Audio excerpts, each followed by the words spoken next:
अस्सलाम वालेकुम व्यूअर्स, कैसे हैं आप सब लोग। उम्मीद है खैरियत से होंगे और बहुत खुश होंगे। आज की रेसिपी में मैं बना रही हूँ आलू मटर का सालन। उसके लिए मैंने एक मीडियम साइज़ प्याज लिया था। मेरे पास हाफ़ के जी मटर थे और हाफ़ के जी आलू थे। तो मीडियम साइज़ का एक ही हम प्याज लेंगे, क्योंकि इससे शोरबा जो है वो ज़्यादा प्याज होगा तो मीठा बन जाएगा। तो प्याज लेके मैंने उसको ऑयल में फ्राई कर लिए हैं। हाँ, जैसे ही प्याज लाइट ब्राउन होने लग जाएगा तो इसमें हम डालेंगे लहसुन अदरक का पेस्ट। तो वो मैंने डाल लिया है। अब लहसुन अदरक को अच्छी तरह से भूनेंगे जब तक ये ब्राउन नहीं हो जाता, लाइट ब्राउन नहीं हो जाता, तब तक इसकी भुनाई जारी रखेंगे। और यहाँ पे ये थोड़ा नीचे लग रहा था, फिर मैंने इसमें टमाटर ऐड किए और टमाटर ऐड करने के बाद उनको थोड़ा सा हल्का सा फ्राई करेंगे। और उसके बाद मैंने इसमें बाकी स्पाइसेस ऐड कर लिए, जैसे कि नमक, मिर्च और हल्दी। ये आप अकॉर्डिंग टू टेस्ट ऐड कर सकते हैं, जितनी आप क्वांटिटी में बना रहे हैं। उन सारी चीज़ों को ऐड करने के बाद अब हम इसमें थोड़ा सा पानी डालेंगे और मसाला जो है उसको थोड़ा सा गलने देंगे।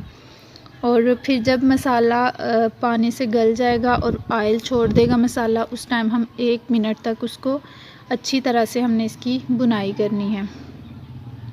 अब यहाँ पे देखिए मैंने थोड़ा सा पानी डाला था और मसाले ने ऑयल भी छोड़ना शुरू कर दिया है। अब यहाँ 1 मिनट तक मैं इसको अच्छी तरह से भूनूंगी, क्योंकि मसाला अगर अच्छा पका होगा तो शोरबा बहुत अच्छे से बनेगा।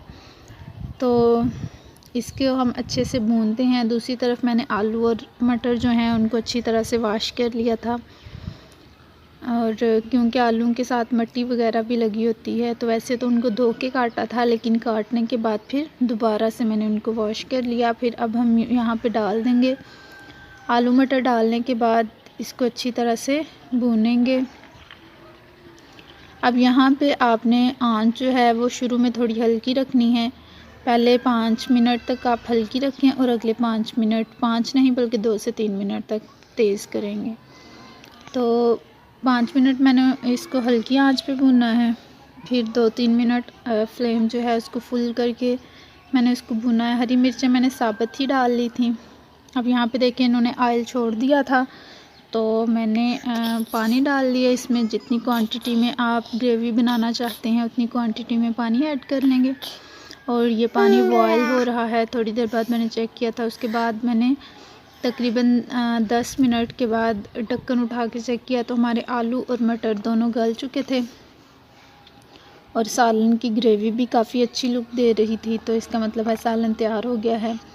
और फिर मैं यहाँ पे मसाला वगैरह ऐड करूँगी। गरम मसाला आप ऐड कर सकते हैं। बहुत ही हेल्दी और बहुत ही मज़े का सालन बना था। वीडियो पसंद आए तो लाइक करिएगा, सब्सक्राइब ज़रूर करिएगा और कमेंट करके बताइएगा कैसी लगी रेसिपी।